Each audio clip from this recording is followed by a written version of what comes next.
जंगला से हो जाला फिर देहब ना बाबू हो तहरा के दिल बुझला ए हो ताकिला जंगला से हो जाला फिर देहब ना बाबू हो तहरा के दिल हर पाजा में अकेली पट जाइए काहेला हो पड़ोसन हो अरे का पड़ोसन कइले बड़ो अरे आओ ना पड़ोसन हो तनी पट जाइए पड़ोसन हो तनी पट जाइए अच्छा पड़ोसन हो तनी पट जाइए पड़ोसन हो तनी पट जाइए पागल बड़ा का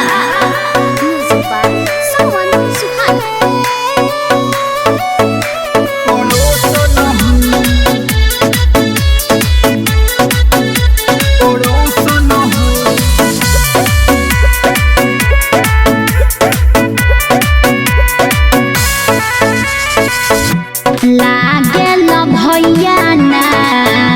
सैया बनाएब सारा हम बात जाके मम्मी से बताएब तहार सब करना कहे अरे नारे लबरी रे लबरी जन दे जाके घरे खबरी मोहब्बत के पहाड़ा रट जाइए मुन्ना देखला अरे तनी पढ़ियन बानी पड़ोसन हो अरे का हो आई लव यू चल हट पड़ोसन हो तनी पट जाइए अच्छा पड़ोसन हो तनी पट जाइए पड़ोसन हो तनी पट जाइए पड़ोसन हो तनी पट जाइए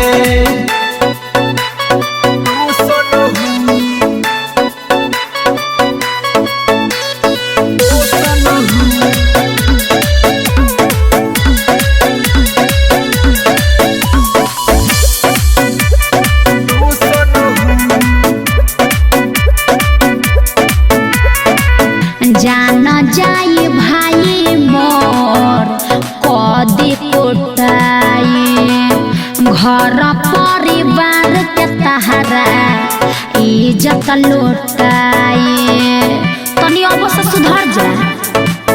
तनी जेडिया पकड़ दे मेहरबानी रे तोहरे चक्कर में कुंवार अभिवानी रे सावन साजिद से आके सट जाइए अरे ना भगवा अरे अल्लाह पड़ोसन हो साफ थेथरे हवा चल हट पड़ोसन हो तनी पट जाइए पड़ोसन हो तनी पट जाइए पड़ोसन हो तनी पट जाइए पड़ोसन हो तनी पट जाइए साफा ऑफ कर देले बा